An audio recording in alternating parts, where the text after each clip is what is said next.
네, 안녕하세요. 염승환 이사입니다. 자, 오늘 함께 배우기 반도체 편 또 합니다. 요새 좀 반도체 위주로, 왜냐면 공부할 것들이 좀 있어요. 새로운 것들이 나와서 좀 설명드릴 예정이고, 오늘은 이제 실리콘 포토, 되게 어려워요. 막 실리콘 포토닉스는 또 뭔 소리고, CPU는 또 뭔지. 그래서 관련 기업 중에 TF가 있는데 한번 소개를 해드리겠습니다. 자, 그래서 이게 치맥 파티가 열렸죠. 예, 저도 그 유튜브로 봤거든요. 그래서 참 너무 참 재밌기도 하고, 야, 뭐 재벌이나 뭐 세계 최고 부자 아닙니까? 젠슨왕은 100조 이상의 자산을 이제 지분을 갖고 있는데 어쨌든 그냥 뭐 치킨 맛있게 먹더라고요. 소탈하고 되게 그죠? 그냥 다 뭐 역시 치킨은 맛있습니다. 맛있는데 아무튼 이들이 왜 만났을까? 사실 뭐 다 저는 이제 결국 연결고리는 AI로 보거든요. 예. 아니 이 바쁜 사람들이 저기서 뭐 물론 저게 뭐 그 어떤 의미인지는 우리가 뭐 그 내용까지는 정확히 알 수는 없지만 AI 그리고 이제 젠슨왕 입장에서는 좀 이제 현대차 이게 이재용 회장하고는 많이 만났겠지만 아마 정의소 회장까지 불렀던 건 약간 제 생각은 그래요. 피지컬 AI를 목표로 하는 거 아닌가? 그러니까 피지컬 AI라는 건 로봇과 자율주행차죠. 근데 이거를 제일 잘하는 회사가 어디죠? 테슬라죠. 근데 그 다음은 어디냐 이거죠. 중국 빼고. 중국과 손잡을 수는 없잖아요. 저희 현대차 같아요. 예. 그래서 아마 정의서 회장을 좀 파트너로 생각하는 거 아닌가. 그래서 뭐 지난 금요일 날도 현대차 주가 오른 것도 뭐 막연해요. 되게 뭔가는 없지만 둘이 뭔가 협력 관계 뭐 그런 거. 근데 결국 이제 오늘 뭐 그 얘기를 할 건 아니고 이제 결론적으로는 AI랑 이제 교집합이 있기 때문에 이들이 이렇게 서울 삼성동의 깐부치킨에서 만난 거 아닌가 이런 생각을 하고요. 뭐 오늘 해드릴 내용도 결국 AI랑 다 연관이 되어 있습니다. 자, AI에 정말 미쳤죠. 네, 뭐 보시면 제가 이제 화면을 가리니까 제 얼굴을 좀 잠깐만 없애겠습니다. 자, 보면 이제 AI에 진짜 미친 세상입니다. 알파벳 왼쪽에 알파벳의 자본지 출추이 밑에 메타 뭐 정말 그냥 기록 계속 올라가. 이게 상향 조정이 되고 있고 그 다음에 요게 엔비디아 젠슨왕이 이번에 GTC 2025에서 했던 이제 내용이라고 하더라고요. 그러니까 요게 뭐냐면 인텔리전 지능이고 요쪽이 이제 컴퓨팅. 예. 그러니까 컴퓨팅을 막 이쪽으로 하변하고 그러니까 이렇게 올라간다는 건 결국 이제 컴퓨팅을 많이 할수록 지능도 같이 올라간다는 얘기죠. 근데 이제 이 지능, 그러니까 컴퓨팅이 그 가면 갈수록 더 높아질 수밖에 없다. 그 뭐냐면 우리가 이제 보통 사전학습 공부하잖아요. 공부하고 후속 학습을 해요. 또 보완하기 위해서. 예. 근데 그때 더 많이 필요해요. 예. 컴퓨팅도 더 많이 소요되고, 그러니까 그 엔비디아가 더 중요해질 수밖에 없고 후속 학습도 계속 해야 되고 그럼 지능이 더 올라가겠죠. 그리고 요새 이제 오래 생각도 합니다. 내가 이제 저도 물어보죠. AI한테 야 너 요새 뭐 그런 것도 물어봤거든요. 야, BTS가 예, 내년에 컴백할 텐데 너 생각은 어떠냐? 예, 그런 거죠. 그게 틀릴 수도 있어요. 근데 그때 이제 뭘 하냐면 되게 오래 생각을 합니다. 그러면 또 컴퓨팅을 더 이걸 해야 되고 지능은 더 올라갈 수밖에 없죠. 그러니까 이거를 계속 반복하면서 지능이 계속 이제 향상되고 인간처럼 그걸 지원하기 위해서는 컴퓨팅 자원이 필요한데 그걸 해주는 회사가 엔비디아라는 얘기죠. 그리고 AI 산업의 성장 사이클인데 보시면 위에가 지능이고 요 밑에가 이제 어뎨션 채택. 그러니까 지능을 향상시키면 이제 이걸 누군가 채택을 하겠죠. 너 똑똑하네. 그리고 이걸 채택해서 더 발전시키고 싶어서 컴퓨팅 자원을 더 투입하고 그럼 어떻게 되죠? 이제 수익이 증가하고 그리고 수익이 되네. 또 많이 투자하고 이걸 이제 계속 반복하는 거예요. 이 AI 산업의 성장 사이클이라고 젠슨왕이 이거를 언급을 했다고 합니다. 예. 그러니까 우리가 생각했던 거는 AI가 언젠가는 좀 지출도 줄고 좀 약간 둔화되지 않을까 했는데 이 과정이 계속 이어지는 거예요. 어떻게 보면. 예. 그래서 아직은 이제 갈 길이 멀다라는 그런 내용이고, 그러니까 AI에 대해서 요즘에 참 의심도 많죠. 예. 주가도 너무 올라서. 근데 의심할 필요까지는 없습니다. 아직은 이제 진행되는 단계라고 보시면 되겠고, 그래서 이제 여기 주요 회사들이 했던 얘기들, 저기 젠슨왕 CEO도 올해 AI 산업은 전환점을 돌았다. 컴퓨팅 자원과 이제 사용자 수가 기하급수적으로 늘고 있다. 예, 이렇게 언급을 했고, 최신 칩 출하량이 2천만 개, 기존에 400만 개거든요. 5배 증가. AI 모델은 이제 고객들이 실제로 비용을 지불할 의사가 생겼다. 그러니까 이제 실제 돈을 낸다는 거죠. 변곡점에 도달했다. 그 다음 최태원 회장이 한 얘기는 아니고, 이제 이 사진을 가져온 건 SK 하이닉스 실적 발표에서 수년간 슈퍼사이클 온다. 전 제품 매진. 이제 범용 반도체도 선주문 들어온다. 예, 이런 내용이고요. 그 다음에 뭐 이번에 비행기에서도 그 트럼프 대통령이 뭐라 그랬죠? AI는 최고의 발명 중 하나다. 구글은 제미나이가 분당 70억 토큰을 처리하고 있고 앱 월간 사용자 수가 6.5억 명을 돌파했다. 이렇게 또 언급을 해줬고요. 그 다음에 마이크로소프트도 지금 AI 팩토리 행성 규모, 그러니까 우주 행성 규모의 클라우드 이런 걸 우리가 좀 만들어내고 있다. 메타도 주가는 좀 빠졌지만 매달 10억 명 이상이 메타 AI를 사용하고 있다. 그리고 그 연준 의장의 발언도 되게 긍정적이었죠. AI 막 거품론이 있는데 아니다. 닷컴 버블이 아니다. 이번엔 실제 수익과 이익이 또 존재한다라고 지원 사격을 해줬습니다. 그래서 AI에 대해서는 요거를 왜 말씀드리냐면 이제 반도체 산업을 공부할 때는 AI가 제일 중요하잖아요. 그걸 모르고는 할 수 없는 거. 그래서 지난번에도 그때 이제 소캠이라고 그게 젠슨항, 그러니까 엔비디아가 만든 어떻게 보면 이제 하나의 그 모듈이죠. 모듈이고 그걸 만들어주는 회사 이제 메모리 반도체 회사들이지만 그 표준은 이제 엔비디아가 제정을 한 거죠. 그리고 또 한 가지가 이제 나온 게 실리콘 포토닉스라고 있어요. 네, 그걸 좀 설명해 드릴게요. 좀 저도 이제 공부하면서 와, 진짜 어려워요. 이게 절대 쉬운 건 아니고 한마디로 지금 뭐 구리선으로 이렇게 데이터를 전송하거든요. 뭐 전송 같은 거죠. 그러니까 데이터 센터 안에서도. 근데 이거를 이제 지금 그 이제 데이터 센터끼리도 연결을 해야 되고 그 안에 서버 있죠. 데이터 센터 안에도 막 서버가 엄청 많잖아요. 걔네끼리 서로 막 연결을 해야 돼요. 근데 그런 걸 이제 다 구리선 같은 걸로 하는데 이거를 그러지 말고 빛으로 연결하자. 빛으로 하면 낫지 않냐. 예, 그래서 전자와 빛을 결합한 거죠. 그러니까 이걸 이제 실리콘 포토닉스라고 그러거든요. 하더라고요. 그러니까 빛이 전자보다 빠르거든요. 예, 그래서 데이터 처리 속도가 빠르고 열을 거의 발생 안 해요. 빛은. 그러니까 물론 당연히 이제 데이터가 있어야 되니까 전자도 있어야 되지만 이거를 빛으로 바꿔보자. 요런 아이디어에서 나왔다는 거예요. 요게 이제 실리콘 포토닉스가 요런 형태로 돼 있고 요렇게 보시면 무슨 케이블 있죠, 케이블. 왜냐면 이제 빛이니까. 예, 우리 통신 케이블 것처럼 이렇게 생긴 거예요. 요게. 그래서 빛이 장점, 데이터 처리 속도가 더 빠르고요. 열이 없어요. 저전력. 그 다음에 데이터 손실도 좀 이런 굉장한 강점이 있어요. 그래서 이제 요걸 가지고 이제 해보자. 그래서 요게 실리콘 포토닉스 밸류체인인데 이제 메리츠증권에서 나왔던 자료더라고요. 그래서 요게 다 밸류체인이고, 근데 이 밸류체인은 뭐 저도 모르는 기업이 너무 많아가지고 그냥 하나 가져와 본 거고요. 여기서 핵심은 도대체 그럼 실리콘 포토닉스가 뭐냐? 어렵잖아요. 그러니까 이제 이 데이터를 이동할 때 빛으로 이동시키자는 거예요. 데이터를, 그러니까 아까 말씀드린 대로 서버 대 서버. 그러니까 여러분과 제가 만약에 혹시 뭐 이렇게 그 뭔가 데이터를 주고 받아야 돼요. 그러면 이제 어떻게 보면 대부분 전자로 이동하는데 그게 아니고 빛으로 바꿔서 이동해 보자는 거예요. 그럼 속도가 엄청 빠르겠죠. 그 아이디어에서 나온 거고, 요게 이제 실리콘 포토닉스라고 합니다. 요게 이제 그러니까 여기서 이제 데이터가 생성이 되거든요. 얘를 다른 서버로 보내줘야 돼요.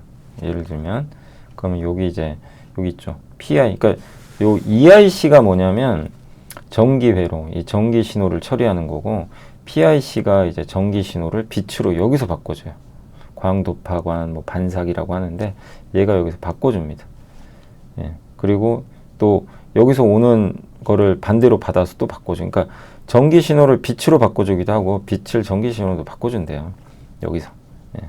그 두 가지 역할을 하고 있고, 그 다음에 이제 요게 광섬유 케이블. 이게 케이블이에요. 요걸로 이제 케이블 연결 장치. 커넥터도 있죠. 그래서 이제 데이터를 주고 받아야 되니까 연결 장치고, 그다음에 스위치가 이제 야, 너 이쪽으로 가, 너 저쪽으로 가. 이제 경로를 알려주고, ELSFP는 이제 모듈을 외부와 연결해주는, 이제 외부 뭐 서버나 이런 데 연결해주는 그런 장치라고 합니다. 그래서 요렇게 이제 구성이 돼 있고요. 그래서 작동 원리는 얘가 이제 데이터를 만들면, 예, 이쪽으로 이제 보내서 예, 그 신호를 받고 PIC에서 전기를 빛으로 바꾼 다음에 빛이 이제 저기 이제 외부 저쪽으로 나가죠. 나가서 초고속 정송에서 목적지까지 가요. 그럼 목적지에서 다른 서버에서 또 이렇게 생길 거 아니에요. 그럼 그러니까 얘가 이렇게 해서 보내요. 보낸 다음에 스위치에서 야, 너 저쪽으로 가. 그래서 다른 이제 서버로 왔어요. 그럼 빛이 여기서 다시 이렇게 들어갈 거 아니에요. 반대로 들어가면 이 빛으로 들어오죠. 이걸 다시 전기로 바꿔야 돼요. 얘가 SOC가 데이터 처리하려면 다시 전기로 받아야 됩니다. 그래서 이걸 바꿔주고 하는데 옛날에는 그냥 빛이 없는 거고 빛으로 한 게 아니라 그냥 전기로만 한 거예요. 예, 전자로. 전기로만 하니까 그냥 뭐 이런 게 있을 필요는 없었죠. 근데 빛으로 하는 거예요. 빛으로 바꿨다 하니까 속도가 엄청 빨라지는데 그래서 이제 이런 게 필요한 거죠. 예, 그러다 보니까 이런 광섬유 회사나 이런 회사들이 이제 주목을 받게 되겠죠. 예, 새롭게. 여기 보면 뭐 코닝이라든가 예, 이런 기업들, 뭐 프리즈미안 뭐 이런 회사도 있는 것 같고. 그러니까 이제 이런 게 하나 이제 밸류체인이고 이렇게 이해하시면 되겠고 좀 어렵죠. 그래서 제가 이제 AI한테 좀 물어봤어요. 야, 좀 쉽게 좀 설명 좀 하면 안 되겠냐? 그랬더니 이제 이렇게 알려줬어요. 그래서 제가 설명해 드릴게요. 그러니까 AI는 우리가 이렇게 활용하는 거예요. 예, AI가 우리를 대체하는 게 아니라 이제 우리가 활용하는 거죠. 그래서 실리콘 포토닉스는 그러니까 여러분이 친구한테 편지 보내고 싶어요. 예, 편지. 그죠? 예, 지금 좀 편지가 지금 요새 편지 쓰나? 네, 상상해 보세요. 여러분이 저기 이제 친구한테 편지를 보내야 돼요. 옛날엔 그냥 예, 그냥 뭐 내가 그냥 걸어가서 보내든가 뭐 그랬다고 치면 요게 그 이번 실리콘 포토닉스는 뭐냐면 여러분이 집에서 편지를 써서 이제 데이터를 만드는 것이죠. 요게 SOC예요. 아까 말씀드리니까 엔비디아의 GPU라고 보시면 돼요. 그래서 요게 이제 전기 신호죠. 그래서 우체국 갑니다. 그럼 우체국에 보내야 친구 집에 갈 거 아니에요. 이때 이 빛으로 바꿔야 돼요. 빛이 비행기예요. 비행기로 확 이제 광섬유로 보내주는 거죠. 예, 그래서 우체국 가서 이 주소 쓰고 친구 집에 좀 빨리 좀 보내주세요. 저기 그 뭐죠? 예, 자동차 말고 예, 비행기 빛으로 좀 보내주시면 안 될까요? 이제 가서 부탁을 하는 거죠.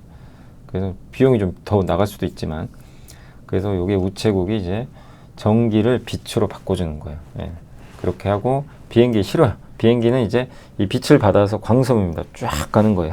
간 다음에 이제 다른 우체국에 도착하죠.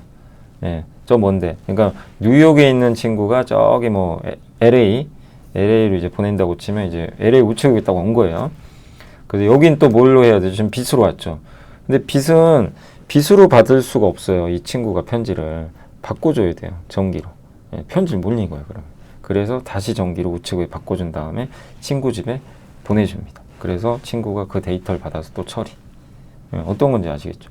지금 엄청나게 좀 데이터 센터 많이 필요하니까 데이터 센터 안에서 밖에서 다 서로 연결을 해줘야 돼요. 이런 것들. 그러니까 하나의 예시입니다. 좀 쉽게 이해가 돼요. 이게 뭐 정확한지는 저도 제가 뭐 이쪽을 뭐 제가 전문가는 아니기 때문에 근데 실리콘 포토닉스를 이렇게 이해하시면 조금 더 이게 좀 약간 뭐 100%는 아니더라도 이해하시는데 좀 도움되지 않을까 이렇게 생각을 합니다. 예. 그렇게 한번 이해를 좀 해주시면 좀 좋을 것 같습니다.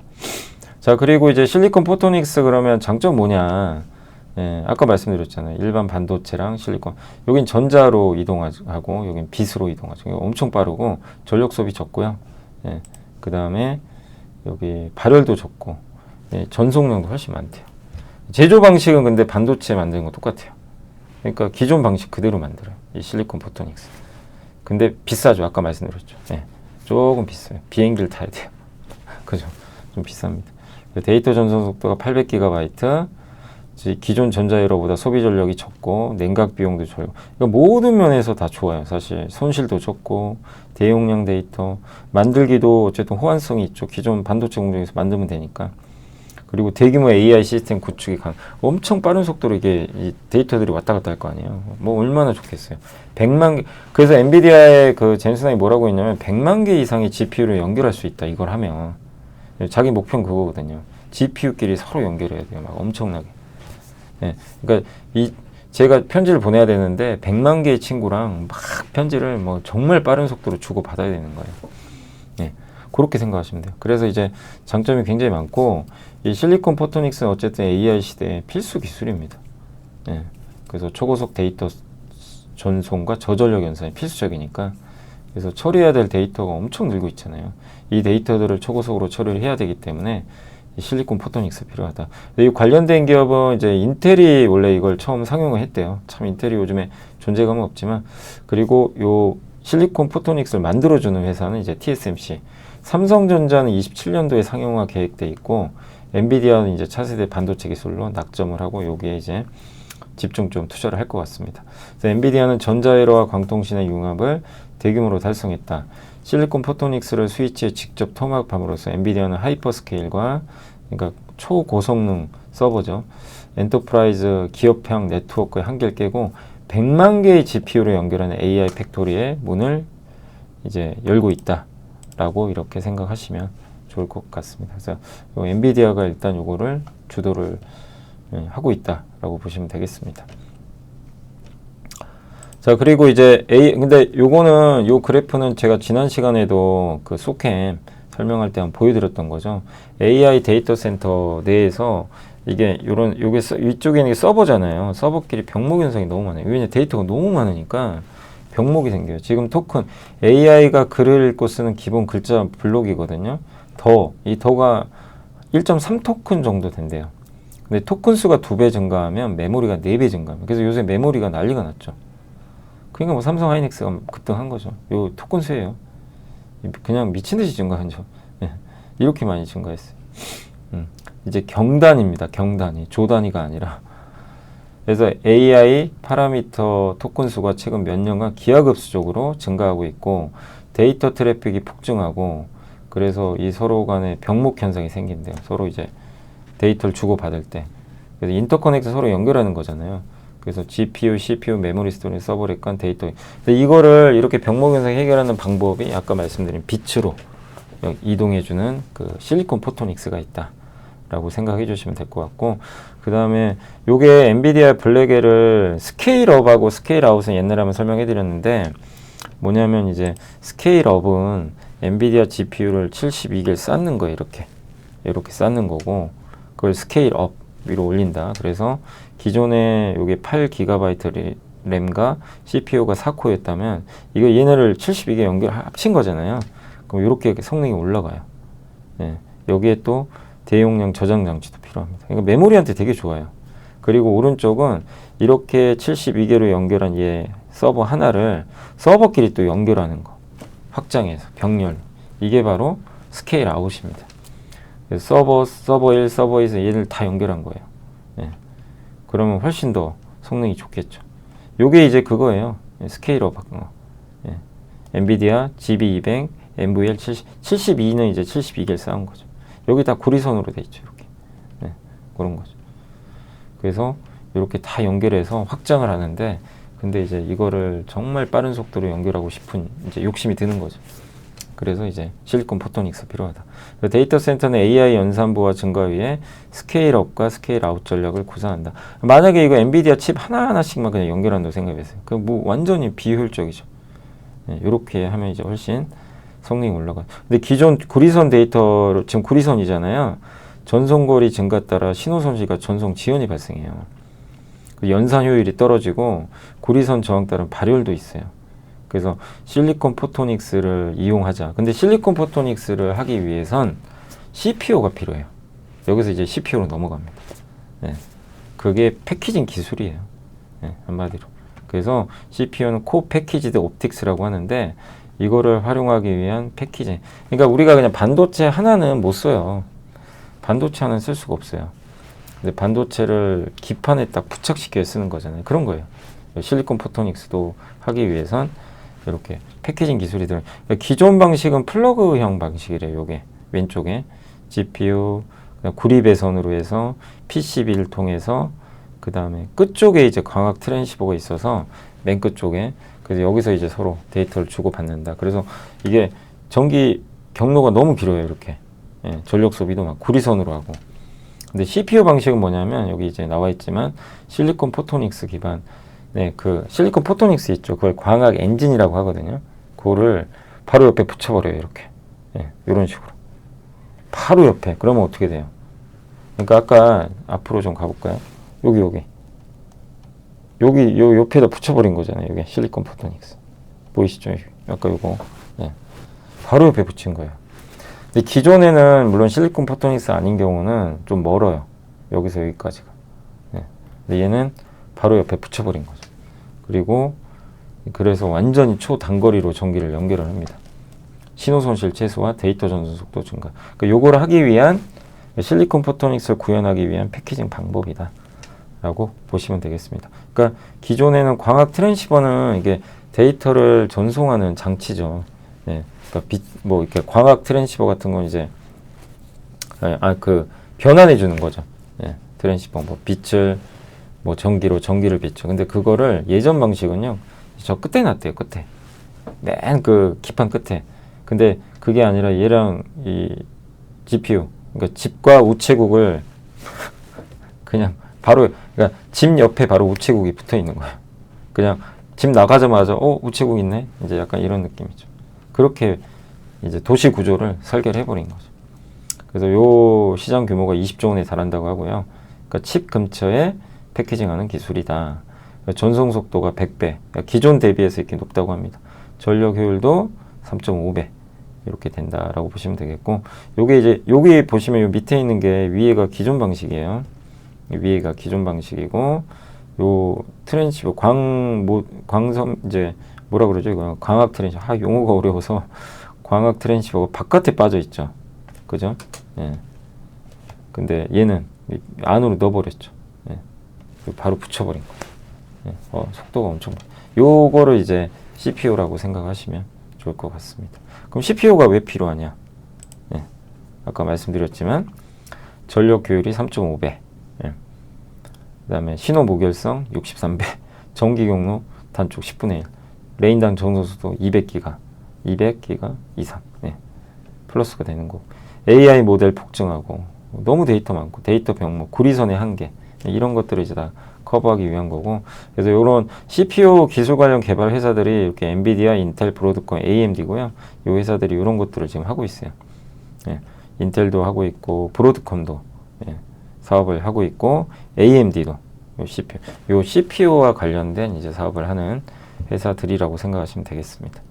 자, 그래서 이제 다 설명을 해드렸고 CPU가 뭔지. 그럼 저 TFE는 왜 갑자기 꺼내들었냐? TFE가 실제로 저 CPU 있죠, 방금. 요거 테스트해주는 소켓 회사예요. 예, 요 부품을 만들어서 실제 브로드컴에 공급을 하고 있어요. 그래서 이제 관련이 있는 거죠. 근데 TFE는 소켓 회사입니다. 여기 보시면 소켓하고 보드. 그러니까 테스트하는 부품 있죠. 장비 말고 거기 들어가는 각종 부품을 만들어요. 그래서 최근 매출 비중으로 테스트 소켓이 43.9, 그 다음에 COK, 요것도 이제 부품 모아놓은 건데 28.8, 보드 43.9 이렇게 돼 있습니다. 그래서 테스트 보드와 여기 테스트 보드 있죠, 이렇게 생긴 거. 얘랑 이제 그 소켓이 있거든요. 그러니까 반도체 칩과 저기 요 테스트 보드 있죠. 요거를 연결해 주는 게 소켓이고, 그 보드가 여기 있고, 그 다음에 반도체 칩을 장비 내로 이제 옮겨주고 검사하기 위한 좀 물리적인 또 장치. 요거 COK. 그래서 이 COK는 제가 알기로는 테크잉도 하는 걸로 알고 있어요. 그 장비 내로 칩을 이송하고 하는 그런 걸로. 근데 제 기억이 아무튼 그렇습니다. 그래서 소켓, 그 다음에 COK, 요 테스트 보드, 요런 게 다 여기 들어가요. 그래서 AI, HBM, 칩넷, CPU 있죠. CXL, 소캄에도 있어요. 네. TFE가 확장성이 많은 거고, 그래서 국내 유일 이 세 가지를 다 하는 회사입니다. 세 가지를. 그리고 경쟁사는 이제 ISC인데 소켓 회사죠. SK그룹에 편입돼가지고 TFE가 이제 삼성전자 물량이 좀 증가할 거고, 실제 삼성전자용 매출 비중이 70% 가까이 된다고 합니다. 근데 이제 만드는 건 주로 이제 러버 타입 소켓으로 알고 있어요. 그래서 요거는 이제 우리 이 옛날에 ISC 공부할 때 좀 배웠던 거죠. 이렇게 예, 러버 고무죠, 고무. 예, 이런 방식. 저기다 반도체 칩을 끼워서 테스트하는 거죠. 예, 그런 거고. 여기서 뭐 따로 설명드리진 않을게요. 근데 이제 소켓 시장이 점점 대면적하고 AI 서버나 이런데 수요가 늘어나면서 러버 소켓 수요가 실제로 많이 늘고 있습니다. 요건 좋고, ISC가 이제 SK그룹에 편입됐기 때문에 아무래도 삼성 쪽은 TFE가 좀 더 약간 유리할 수 있고, 그 다음에 이제 요 핸드폰 보시면 갤럭시 플립 7하고 엑시노스 2500 있죠. 여기에 그러니까 갤럭시 플립 7하고 갤럭시 S26은 내년에 나오거든요. 근데 삼성이 만든 AP 있죠. 반도체. 원래 퀄컴이 만들어서 삼성 핸드폰에, 스마트폰에 이제 공급을 하는데, 삼성이 스스로 만든 브랜드가 엑시노스죠. 요거를 갤럭시 플립 7에 이미 폴더블 폰이죠. 탑재를 했어요. 그래서 성공적이었고, 내년에 나오는 이제 S26, 요거는 연간 한 2,500만 대 팔리거든요. 요 모델이 넣겠다는 거예요. 파운드리도 좋아지고 있고, 시스템 반도체 좋아지는데, 저거를 하기 위해, 근데 저 엑시노스를 만들잖아요. 그럼 저거 테스트 해야 될 거 아니에요. 그 테스트 소켓을 TFA가 또 공급을 하고 있다고 합니다. 그러니까 여기 엑시노스도 수혜주기도 하죠. 그 DDR5, GDDR7 또 전환되면서 뭐 그런 거에 따른 또 소켓 수요도 느니까, 여러모로 우리 보통 소켓 4인방 그러잖아요. 4인방이 어디죠? 리노공업, ISC, TSE, 여기는 TFE. 헷갈리지 마시고 오늘은 TFE입니다. 이렇게 보시면 되겠고, 이렇게 좀 다양하게 하고 있고, 그 다음에 요게 COK랑 테스트 보드예요. 요게 반도체 검사 장비 내부거든요. 그래서 반도체를 반도체 검사 장비 내에 정해진 위치로 이제 이동시키는 그런 좀 그 장치라고 보시면 돼요. 그러니까 반도체를 검사 장비 내부로 뭔가 이동을 시켜줘야 딱 검사를 할 거 아니에요. 그런 부품입니다, 부품. 국내 2등 업체고, 요게 테스트 보드. 이렇게 생겼어요. 좀 뭔가 기판 같죠? 그래서 이게 반도체 검사해 주는 건데, 이게 불량품인지 양품인지 검사합니다. 그리고 반도체 검사 장비가 있고 소켓이 있으면 요걸 또 서로 연결해 주는 장치로 보시면 돼요. 근데 오늘 해드릴 말씀은 사실 요 부분보단 이제 CPU 요건데, 여기 요 회사가 뭐 AI, 아까 여기 있죠. 삼성 갤럭시 폰, 버닝 테스트, 열과 압력 테스트한 소켓, DDR5 모듈, 소캄 테스트, CPU 뭐 이런 것들 테스트, HBF 신기술에 이제 들어가는 이런 신제품들이 나오면 테스트를 하는 걸 준비를 좀 잘하고 있고요. 특히 이제 지난 4월에 3세대 CPU를 브로드컴이 출시를 했는데, 요게 브로드컴이 유일하게 CPU용 테스트 소켓을 공급 중이라고 이렇게 보고서 보니까 나와 있더라고요. 작년 12월에 신규 시설 투자 시작했고, 내년 2월에 이제 증설이 끝나면 2배 늘어나요, 능력이. 그래서 테스트를 해야 될 거 아니에요. 이게 CPU가 제대로 패키징이 됐는지. 그래서 광신호 경로, 정렬 정확도, 열 안정성, 이제 빛을 전기로, 전기를 빛으로, 이런 것들이 잘 변화되는, 이거 다 테스트를 해야 돼요. 그걸 해야 되니까 그걸 해주는 회사가 TFE다. 그 관련된 부품. 그렇게 생각을 하시면 되겠습니다. 그러니까 제가 이제 좀 긴 시간 동안 한 30분에 걸쳐 좀 어려운 내용이라서 저도 좀 오래 걸렸는데, 요걸 한번 잘 곰곰이 생각해 보시고, 요런 변화, 우리가 이제 변화, 앞으로 이게 많이 쓰인다면 굉장히 구조적 성장이 가능하겠죠. 이제 그런 게 미래는 우리가 모르지만 미리 공부를 해놓고 대비할 필요는 있는 것 같습니다. 그래서 오늘 이렇게 한번 실리콘 포토닉스 CPU, TFE까지 설명해드렸고, 우체국 생각하세요. 집에서 편지 보낸다. 이렇게 생각하시면 가장 편하지 않을까라고 말씀드리겠습니다. 자, 오늘 방송은 여기서 마무리하도록 하겠고요. 또 주말 잘 보내시고, 다음에 또 다른 주제로 찾아뵙겠습니다. 감사합니다. 지식이 복리로 쌓이는 투자정보, 믿음 가는 투자정보 파트너 투원투게더 오픈.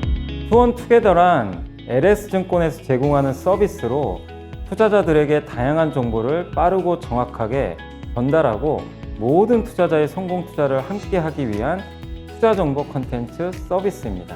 투원투게더는 투원 HTS, 투원 MTS, 사용하는 매체 어디에서나 접속이 가능합니다. 투원투게더 어떤 컨텐츠를 제공할까요? 해외 이슈는 미국 시장 마감 시황, 해외 수급, 해외 증시 일정, 해외 뉴스 등 주식시장 흐름 파악을 위한 해외 시황과 이슈들을 알려드립니다. 시장 읽기는 주요 뉴스 요약, 뉴스 해설, 뉴스 연계 종목 등 주요 뉴스에 대한 빠른 요약과 관련 이슈에 대한 정보를 알려드립니다.